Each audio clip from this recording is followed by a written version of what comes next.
Hey, what's up everybody? I am super excited. I'm in Puerto Vallarta, Mexico. It is a beautiful day and you are in for a special treat. We are going to visit my friend Chef Ernesto Castillon, and he is going to make a special traditional Mexican dish that I am super excited. I don't even know what it is. I just know that it's traditional and it's extra special. So we're gonna go in. I'm actually gonna go film this one. So let's go.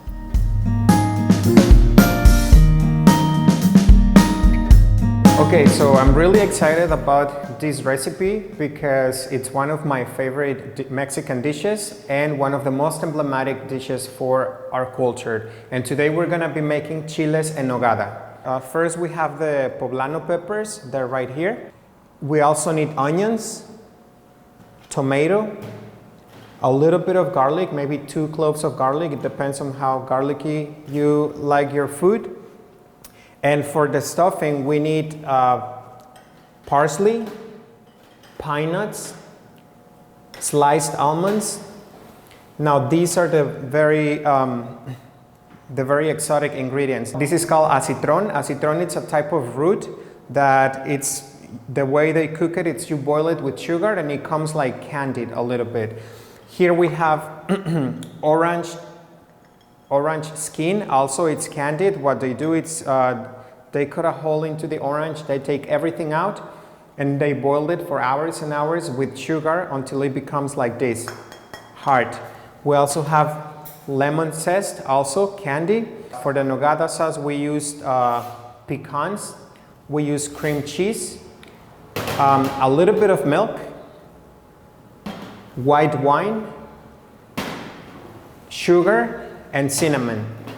Now there are a lot of recipes out there for chiles en nogada. We are going to be making the most traditional one. Okay, so first we're going to begin by taking the veins and the seeds out of the pepper. A lot of people roast the peppers before and then they take the veins and the seeds out. I like to do it before you roast the pepper. It's just easier. And we are going to start with a cut. It's like performing surgery on your pepper, basically. We're going to make a cut in the shape of a T so you can see what's inside. And then with your knife, very carefully, you are going to cut the veins. Why do you do that? And then you cut the seeds. If you leave the veins and the seeds inside, it's going to be spicy. And we don't want it to be hot. We want it to be sour and flavorful, but not spicy. See? So here we got rid of all the seeds and the veins. And you have to do that with all your peppers, depending on how many you are going to make. So after this, we are going to move on to our stove, where we are going to roast our peppers. Okay, so now we're going to roast our peppers, and you have to sit them right on top of the fire. And you have to be moving them so they don't get burned. You're gonna hear the popping. It's okay. Don't be scared. It's part of the process. Yeah, and don't burn your hand either. Don't burn your hands. If you want, at home, you can use some tongs. It's okay. I'm used to it, so for me, it's not a problem to use my hands. Yeah, don't try this like. And this is what's going to start happening to your pepper. It's going to start getting dark, like a little bit burnt. Don't worry about it. We're gonna get rid of that on the third part of the process. Almost ready. So what we have to do after roasting our peppers, we have to put it in a plastic bag and close it. Why? Because we want the peppers to sweat, and after they sweat, it will be really easy to peel them and to get rid of all this dark stuff. So we put it in a plastic bag and we close it. We'll leave them there for a few minutes. Now let's go ahead and start preparing our stuffing. So we want small cubes of onion, not too big. And same with the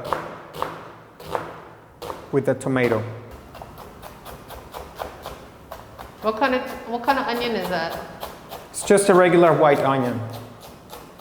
So does it matter? You have to use white onion because if you use red onion or yellow onion, they have a different flavor. White onion, it's stick with the recipe, Risa, please. We're talking about Mexican cuisine here. don't spoil the culture. Right. That's a lot. So how many, this is like a big serving, no? How many people? Yeah, this recipe is for 4 people. Yeah. We're done with the onion. Now we're going to do the tomato. Same thing. A lot of people take out the seeds of the tomato. I don't mind because at the end, everything evaporates. So what the seeds do, they add water to a recipe, but we need it for flavor.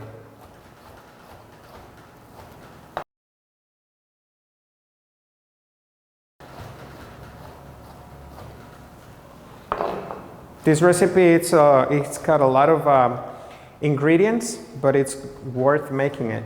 It's delicious. If you're into savory flavors and salty and sweet, it's perfect. We are going to chop 2 cloves of garlic.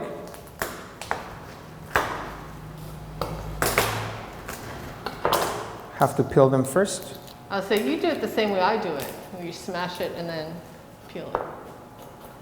Yeah, that's the fastest way to do it.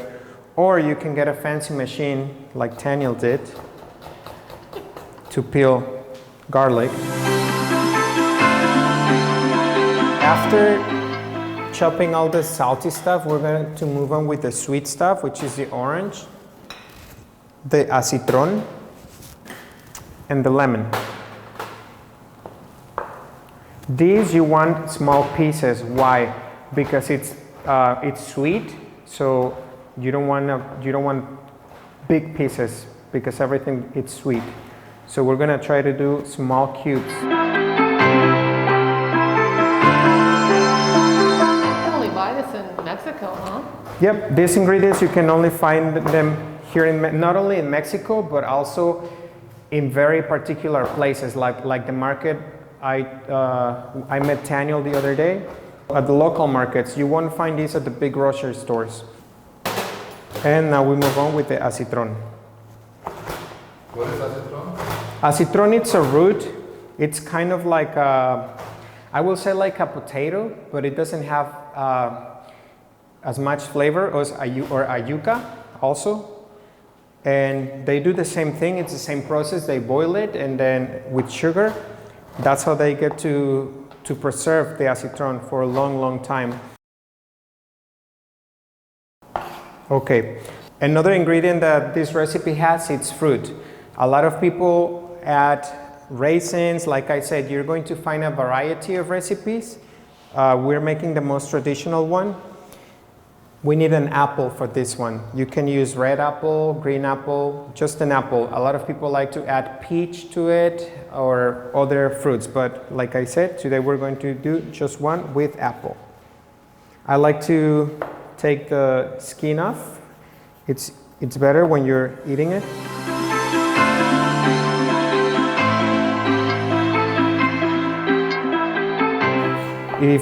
Why a red apple? Because we already have sour flavors here, and if we add a green apple, it will be a little more tart. So red apple, it's good enough. There's a beautiful, beautiful story behind this recipe.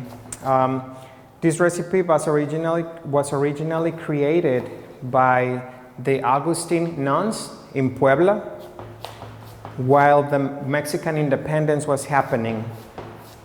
And they wanted to do something special for the people that were fighting for our independence.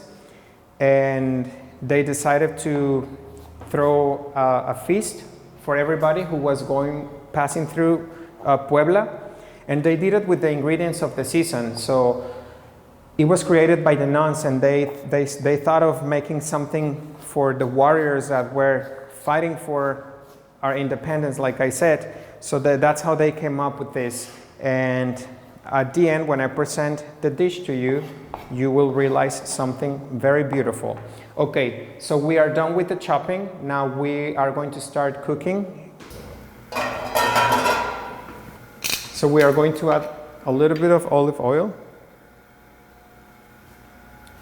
about a tablespoon. And then once this is hot, we'll add the onion, the tomato, and the garlic, all at the same time.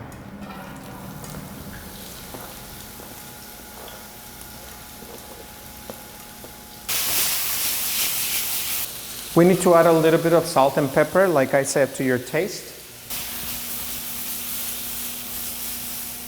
See, after the onion is a little clear, when it's crystallized, that's time for you to add your protein, your meat.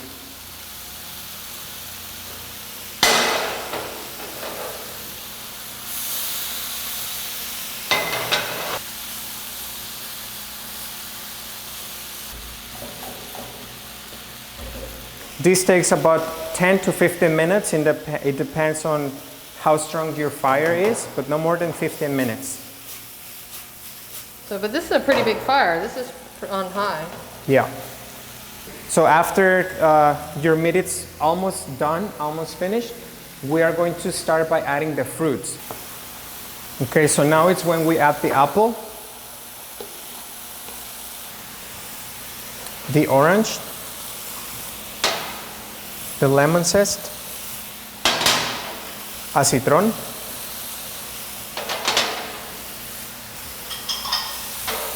and again we want this to mix very, very well. See how it's about how the juices are coming loose? Then we'll wait until this evaporates. But before that, we have to add the nuts. Why we didn't add the nuts at the very beginning? Because we want them to absorb the water. We don't want them to get too soak. So when it's evaporating, this is the time for you to add the pine nuts and the sliced almonds. Wow, this is looking amazing. Wait until you try it. After this step, we are going to wait about 10 minutes. We're going to keep moving it for about 10 minutes. We are going to try it to see if we are satisfied with the flavor, with salt, pepper.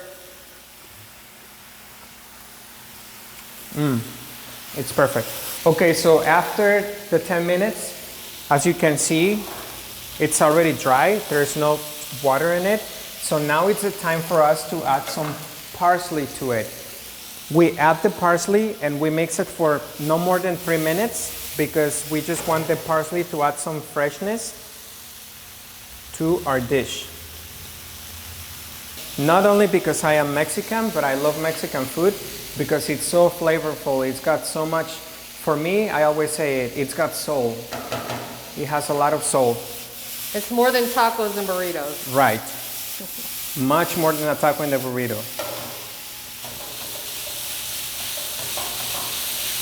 The good thing about this recipe is that after you finish, after it's done, you can eat it either cold or hot. It doesn't matter. It's both ways, it's perfect. So now we're gonna let this sit here for a few minutes and we are going to move on to the roasted peppers that we have in a bag.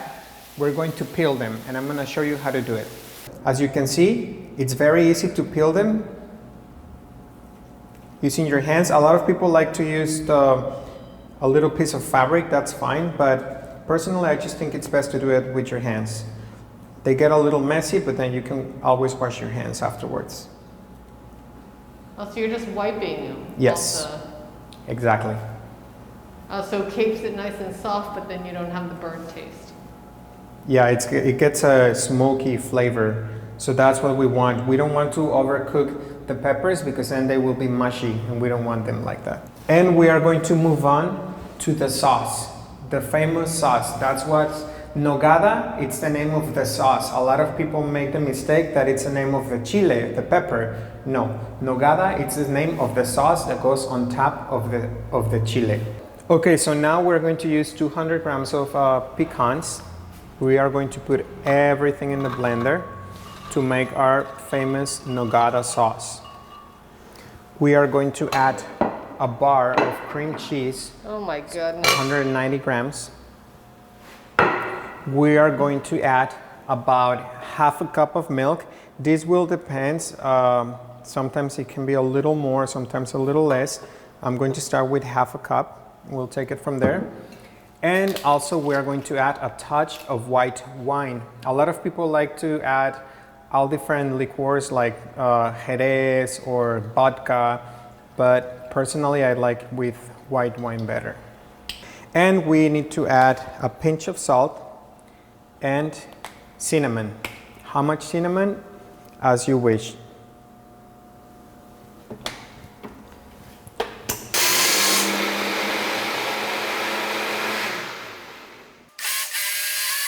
See, it's too thick. We are going to add a little more milk. We want the sauce to be thick, but not too much.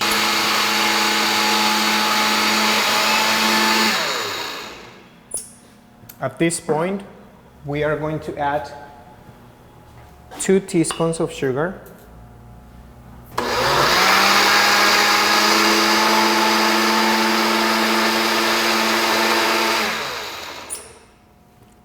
And we can add a little more wine.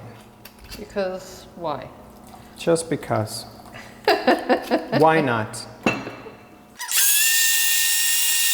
The consistency is perfect. Now let's see flavor. It's perfect too. All right. So now let's set up the plate. So we come to our grand finale, and that is presenting our Chile En Nogada. Once we roast it, we devein it, we peel it, it's all clean, it's ready. We have our stuffing ready to go too. So we are going to start putting a good amount of stuffing. Okay. Then we close it a little. You do not need to use toothpicks for this recipe at all. You're just gonna place it on the plate like this. And we are going to add our nogada sauce on top. Just like that. We want it to cover it very well. And we are going to add granada. And we add a touch of parsley just for decoration. And here you go. We have a Chile En Nogada. As you can see, it has the 3 colors of the Mexican flag: white, red, and green. This basically it's a tribute to the people who fought for our independence. Not only because of the flavor, but because of the story behind this dish. It's my favorite recipe.